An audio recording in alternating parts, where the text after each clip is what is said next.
I feel overwhelmed. You've changed my life. We just reminded you of stuff you know, and you changed your life. Absolutely. You've given us so many amazing processes and tools to better ourselves and to flow with our inner being. Which is the same statement, to be who we really are. Inner being, aligned. Yes, absolutely. Because this bettering of yourself isn't something that stays forever. It either is or it isn't in the moment, depending upon what your thoughts are. But what you're talking about is developing better and better of habits to hold yourself more consistently in that power. That's what you're talking about. It's like practicing the muscle. Yes. So why don't I want to work out? And what I mean by that is I have so much resistance to use these tools and these processes, even though I have seen the wonderful things that it has brought to my life when I am consistent and I don't have that discipline. Let us make this simpler for you, because you're not alone in that, because it's a lot to digest, and what we're really asking you to do is to take everything that you've lived and now just do it a little differently. And that's a lot to ask of anybody, because you've got patterns and habits, and you've also got law of attraction compounding those patterns and habits. So give yourself a break. But there is something that you could consider, because we have found an easier way of talking about it. We talked about it already, which is rather than working so hard to move up the emotional scale, just find yourself in satisfaction and identify it and isolate it and know what the feeling feels like, and then let that be your sort of standard of what you're reaching for. When you catch things in those early stages, then law of attraction does all the work. If you feel a little satisfaction, and just because you do, we'll demonstrate this with you here in a minute, then the law of attraction is responding to this resistance-free vibration. And when the law of attraction is responding to a resistance-free vibration, it gains momentum quickly, and then you feel the inspiration to move in the direction of it. Now we're going to give you a statement that as you hear it and sort of let it settle in, this is the basis of where your new belief and understanding is going to come from. We're going to speak it clearly and probably loudly, if we know Esther, when she gets hold of one of these impulses from us. And we're going to repeat it until you all really hear it and understand it. Satisfaction, which is what your inner being feels all the time about you, where you're going, who you are. Satisfaction on steroids. Satisfaction comes from one place and one place only, and that is moving in the direction of who you really are. Moving in the direction of your desire. That's the only place it comes from. So what happens is you live in a world that has tried to motivate you to behavior about things that you don't feel satisfied about. Your parents want you to do what they want you to do, not what would satisfy you. Your employers want you to do what they need you to do, not necessarily what would be satisfying to you in the moment. And so you're having a rebellion inside of yourself, because most of you are sort of tired of pushing against your own flow. Does that make sense to you? Think about the difference in the way you feel on a morning that you're waking up to go on vacation or to go fishing or to go do something really fun, and the way you feel when you're waking up to go to work. And it's because the vacation is calling you, and when you point in the direction of that, there's no resistance. And so you're so clever, you're so fun, you're really on point, you remember what you need to bring, you think of clever things, you're working with others, the universe cooperates with you. But it sometimes doesn't feel that way when you're doing something that you really don't want to do. So here's our message to you: never do anything you don't want to do. Because first of all, you're setting a bad example for the rest of the world. You're teaching people that they can control you by whining and complaining and demanding things of you. Demonstrate to yourself that you are someone who wants to be inspired, not motivated. So you got to stop trying to motivate yourself. You don't like it when people try to boss you around. When somebody tells you that you need to do something, you don't want to do it. People who know you know that you're stubborn that way. And so this is the same thing. You got to understand that about yourself. You can't demand of yourself. You can't motivate yourself. You've got to let yourself be inspired, which means you got to understand these important things. You've got to understand that it's not just you with you, that you have an inner being you that is really this powerful, dominant, strongest part of you.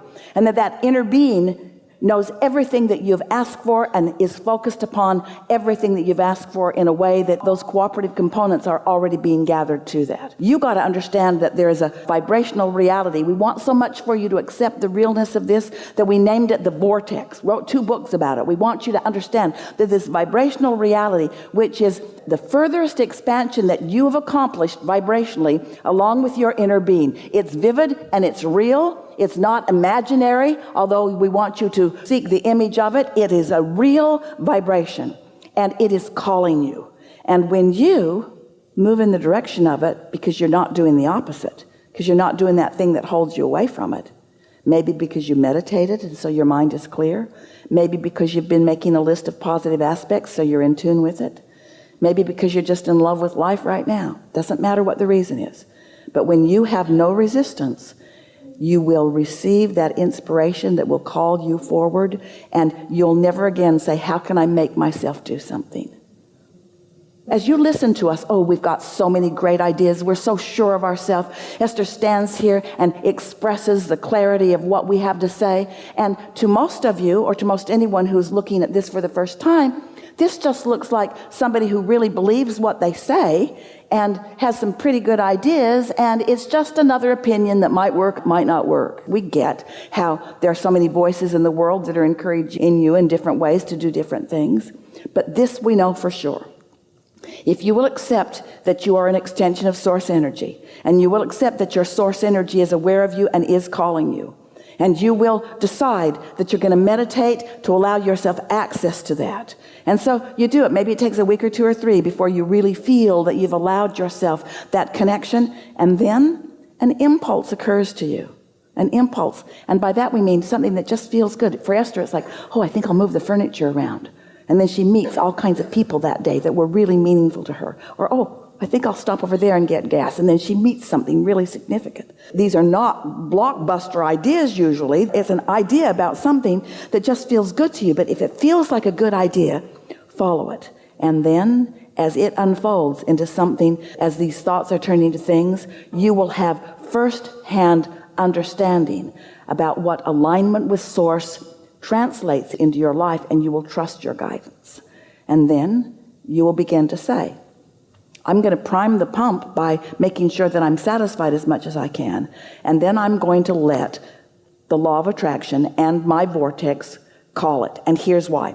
Step 1 is you're in contrast, and life tells you what you don't want and what you do want. So you've launched all these rockets and you've got this magnificent request. Source energy is all over all of that. In other words, your inner being is answering everything that you've asked for. Your inner being is all over it. When you ask, it is given. We're not kidding. Someone should write a book about that. So it's done. Step 3 is you meditate and get into the receiving mode. And step 4 is you've just done that so well that you've isolated what satisfaction feels like, and you don't have any question about it. And that's your guiding feeling. I want to feel satisfaction. And so you reach for it and you find it and you hold yourself steadily there. And then step 5 is you're so good at alignment that now you embrace the contrast that puts more in the vortex. You don't feel bad about more contrast because you know it's necessary for the expansion. So you stop second guessing yourself and you move in the direction of what feels good. And you never again try to motivate yourself to do anything. Thank you. May I ask one more question? Did you get that one? Did it make sense to you? Yes. Really? It will. When I listen to Well, we this don't want to again. put you on the spot. We wanted to settle in with you a little bit, because what we just said to you is most people can't hear us until they've really done that.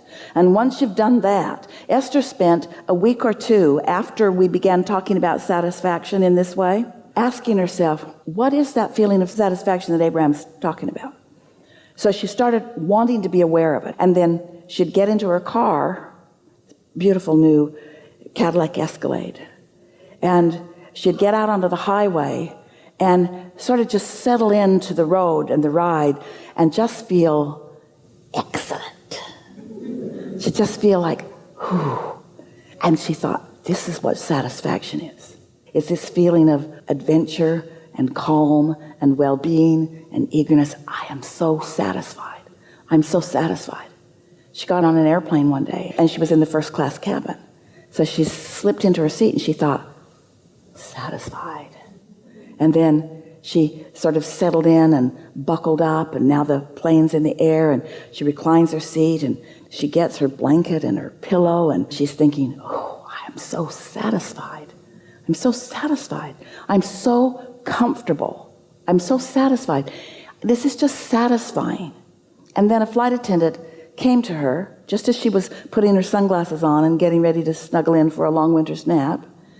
And he handed her a bottle of water, and he said, I heated this for you in the microwave. I thought it might make you more comfortable.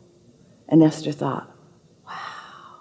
Well, first she thought, do I look old and feeble? And then she thought, oh, no, this is because I'm so satisfied that the universe is looking for other cooperative components to help me feel even more satisfaction.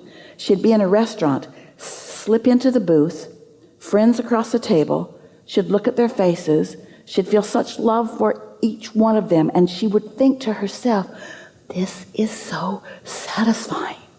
So satisfying. The fragrances in the air, and the leather that I'm sitting on, and the friends that I've gathered with, and the entire atmosphere of my life. It is so satisfying.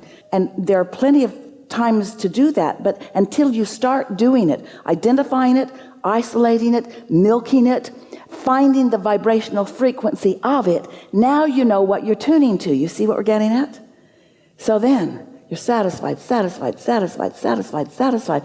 And when something's off, you feel that it's off, and you don't let it get off until you establish such a substantial, chronic pattern of connection to source, to the path of least resistance, that then only cooperative components to who you really are and what you really want can come to you. And then other people look at you and they say, it's not fair. Good stuff comes to you, and mostly only good stuff comes to you, and the rest of us are out here, and you know why. It's not some crapshoot. It's not some law of averages. It's not some game of chance or luck. It's not some karmic game where you're being cursed or somebody's doing a voodoo on you. You're in complete control. And what is the control? Right here. Satisfied or not satisfied. Before I push my car down the hill, I come to my senses and I find my alignment. And when that's what you do, next time we see you, you'll say, hi, Abraham, I don't do anything I don't want to do, but there's so many things I want to do. Having such a good time. All right, now we'll hear you. That was good, by the way.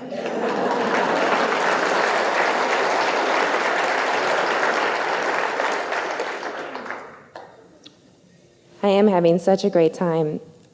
I swear I am. I want to elaborate on that with you and how that process works when you're co-creating with someone. I'm about to get married to the person that I feel like is the co-creator that I want for the rest of my life. We agree. Thank you. That's what that feeling of love is. That's you and your inner being in complete agreement on the subject at hand. Thank you. Yes, it's a great feeling. This is my third marriage. Yeah, that's good. Because that contrast built a vortex for you. Yes. And the cooperative components gathered, and you have the understanding of knowing. That's why you were thanking us. Your guidance system is letting you know that what you know is what you know. You got it right this time. You didn't get it wrong the other times, but the other times led to this.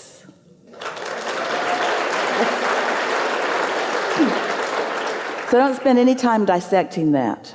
Okay, I think that's it. Yeah, I think you just answered everything. Yeah. You know what just happened? You can feel that where you were going was not under the influence of this. And now that you're under the influence of that, all of that is irrelevant. Exactly. Thank you so much. Yeah, really good. Really good.